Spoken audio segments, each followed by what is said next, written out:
Again. दोस्तों, आज की वीडियो बड़ी इंपॉर्टेंट है, ईरान पे बात करूँगा। और अगर आपके पास वक्त है तो ये शॉर्ट वीडियो 7-8 मिनट की देखिएगा, मुझे यकीन है कि कुछ में बेहतर मालूमात आपको पहुंचा सकूँ। देखिए, ईरान में रज़ा शाह पहलवी बादशाह था। वो जब तक बादशाह था अमेरिका का हामी था, अमेरिका का हलीफ था। उसने अमेरिका को बेसिस दिए हुए थे ईरान में, और उस खत्ते को ईरान से अमेरिका कंट्रोल करता था। बादशाह अपनी बादशाहत कर रहा था, कोई इंटरफेयर नहीं करता था। जब खुमैनी साहब का इनकलाब आया तो उस वक्त अमेरिका के सदर रेगन था। उसको पता था इस्लामिक फंडामेंटलिस्ट की हुकूमत आ गई।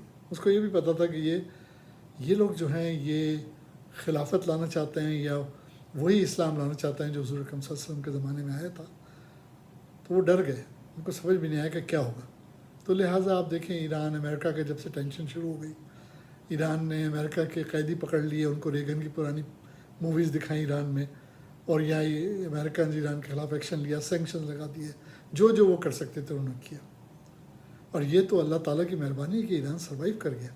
वरना आप देखिए, अगर ईरान की सारी एक्सपोर्ट अमेरिका बंद करा दे, उनको ऑयल नहीं ख़रीदे, उनकी दूसरी अशिया नहीं ख़रीदे, तो मुल्क सर्वाइव कैसे करेगा। ईरान कोई सऊदी अरब की तरह मालदार मुल्क तो नहीं है। खैर, टेंशन होती रही। उसके बाद ये हुआ कि ईरान की गवर्नमेंट ने न्यूक्लियर प्रोग्राम शुरू किया, क्योंकि दुनिया यही समझती है कि अगर आप न्यूक्लियर पावर है तो थोड़े आप महफूज हैं, कम से कम दुश्मनों से। फिर ईरान के पास हिजबुल्लाह है, वो लबनान में, लबनान में और दूसरी जगहों पे एक्टिव है। तो इज़राइल के हक़ में भी खटकता है ईरान, सऊदी अरब की आंखों में भी खटकता है शिया सुन्नी की वजह से।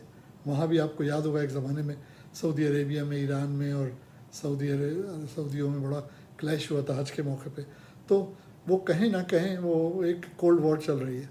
तो इसका मतलब है ईरान की दुश्मनी अमेरिका से भी है, इसराइल से, सऊदी अरेबिया से, और बदकिस्मती से पाकिस्तान का ब्रदर मुल्क सही, लेकिन ताल्लुकात कभी भी ब्रदरों जैसे नहीं रहे। अच्छे हैं लेकिन इतने अच्छे भी नहीं।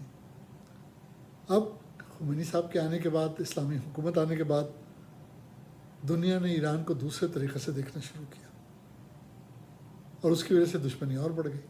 अब ईरान के पास ना इतना पैसा है, उसकी सैंक्शंस भी लगे हुए हैं, तो उसको सर्वाइव करना बड़ा मुश्किल हो रहा था। ऐसे में ईरान ने अपना न्यूक्लियर प्रोग्राम शुरू किया। कहा जाता है कि सोवियत यूनियन के टूटने के बाद काफ़ी साइंटिस्ट ईरान चले गए थे, ईरान ने उनको हायर किया। बल्कि हकीकत यह है कि जब मैं डॉक्टर कदीर ख़ान से मिला था तो उन्होंने मुझे ये भी बताया था कि वो भी ईरान गए थे, और इनफैक्ट जो पायलट उनको लेकर गया था ईरान, वो यहाँ कनाडा में रहते हैं, मिसागा में। मैं उनसे भी मिला था, उन्होंने भी कंफर्म किया कि हम ईरान को न्यूक बनाना चाहते थे, न्यूक्लियर पावर, लेकिन वो वर्कआउट नहीं हो सका।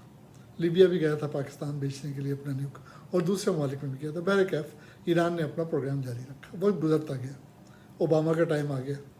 ओबामा ने ईरान से नेगोशिएशन की कि भाई अपना न्यूक प्रोग्राम बंद करो, हम तुम्हें $5 बिलियन देंगे। वो वहाँ ओबामा एडमिनिस्ट्रेशन 8 साल पूरे करके चले गए, पूरा पेमेंट नहीं किया। ट्रम्प साहब आए, उन्होंने आते ऐलान कर दिया कि जी नहीं, ये गलत था और हम ये ख़त्म कर देंगे माहिदा, और कोई पैसे नहीं देंगे ईरान को। और ईरान यहाँ जंग कर रहा है, वहाँ कर रहा है। उसकी वजह आसानी से समझ में आ जाएगी कि अमेरिका और सऊदी अरब बडीज़ है, और वो बडीज़ मोहब्बत में नहीं है। वो ट्रम्प यूँ करके कहता है कि वो जो बेचारा कुबड़ा किंग है, किंग सलमान के लिए कहता है, वो मुझे $40 बिलियन देता है, उनके पास बहुत पैसा है। आपने भी सुना, मैंने भी सुना, हमने भी देखा कि ट्रम्प साहब, तो उनको पता है कि सऊदी अरेबिया के पास इतना पैसा है कि वो जब चाहे अमेरिका का जो चाहे, सदर क्या जो चाहे वो ख़रीद ले, और वही हो रहा है। अब देखिए, ईरान की सऊदी अरब से भी दुश्मनी, इसराइल से भी दुश्मनी, अमेरिका से दुश्मनी। तो जनवरी में क्या हुआ कि 3 वे कॉल हुई। बताया जाता है कि इस 3 वे कॉल में ट्रम्प साहब थे, नेतन्याहू था इजरायली प्राइम मिनिस्टर, और ये जो प्रिंस MBS है, जो इस वक्त इस्लामिक दुनिया का सबसे ख़तरनाक रूलर है। इन तीनों की 3 वे कॉलिंग हुई। उसका रिज़ल्ट ये हुआ कि जनवरी में बेचारे जनरल सुलेमानी को मार दिया गया, और हॉलीवुड स्टाइल से मारा गया कि बिल्कुल 1% भी चांस ना हो उनके सर्वाइवर का। ईरान ने ऐलान किया कि वो बदला लेगा, लेकिन ईरान ना सऊदी अरब की तरह मालदार है, ना अमेरिका की तरह ताकतवर है। उन बेचारों ने उधर उधर छोटे मोटे बम शम मार के अपना तसल्ली कर ली, लेकिन उनमें हिम्मत ही नहीं थी, बदला नहीं कैसे लेते। देखें ना फिर उसका रिज़ल्ट क्या होता। चलिए, वक्त गुजर गया। اس کے بعد کیا ہوا، ابھی نومبر میں یعنی لاسٹ ویک، آج 4 دسمبر ہے، 26 نومبر کو سعودی عرب کے کوسٹل آئلینڈ پہ میٹنگ ہوتی ہے، اس میں 4 لوگ شریک ہیں، اور بتایا جاتا ہے کہ ان 4 لوگوں میں ٹرمپ صاحب نہیں ہے، پومپیو ہے، امریکہ کا پومپیو ہے، MBS ہے، نیتن یاہو ہے اسرائیلی پرائم منسٹر، اور ایک نیا نام تھا یوسیکو۔ 4 ملتے ہیں، فیصلہ کیا جاتا ہے کہ بھائی ایران کے جو ٹاپ سائنٹسٹ ہیں محسن فخرزادہ، ان کو شہید کر دیا جائے، اور پھر وہی ہوا۔ اب ایسا کیوں کیا؟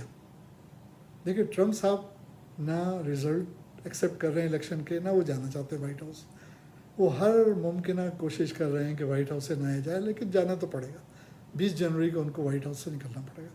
لیکن اس سے پہلے وہ کیا گند کر رہے ہیں، اور کہہ بھی رہے ہیں، آپ دیکھیں ان کے بیٹے نے بھی کہا، ان کے اور جاننے والوں نے بھی کہا کہ جو وہ کر سکتے ہیں وہ کر رہے ہیں، کہ کسی طرح بائیڈن ایڈمنسٹریشن جب آئی تو ان کو مشکلات کا سامنا ہو، اور ہو سکتا ہے یہ جو قتل کیا گیا ٹاپ سائنٹسٹ، اس کے پیچھے بھی شاید یہ اسکیم ہو کہ بھائی جو بائیڈن تو وہی کرے گا جو اوباما کہے گا، تو آ کے وہ دوبارہ سے ایران کے ساتھ دوستی کریں۔ لیکن مجھے یہ سمجھ نہیں آتا کہ امریکہ کو یا اسرائیل کو یا کسی کو بھی ایک جمہوری امن پسند ملک کے سائنٹسٹ کو یا فوجی جنرل کو قتل کرنے کا کیا جواز ہے، یہ کیا ان کے پاس ریزن ہے یا کیا وجوہات ہیں؟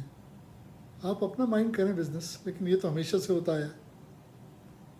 اب ایران یہ کہہ رہا ہے کہ وہ بدلہ لے گا، اور بلکہ ایران میں جتنے لوگ ہیں انکلوڈنگ پبلک لیڈرشپ اور جس میں بھی ذرا بھی لیڈرشپ اور عوام بھی یہ کہہ رہے ہیں کہ حزب اللہ کے چیف جو نصر اللہ، اس کو اجازت دے ایران کہ وہ جا کے بدلہ لیں حزب اللہ، یعنی اسرائیل میں گھسل جائے، تل ابیب چلے جائے۔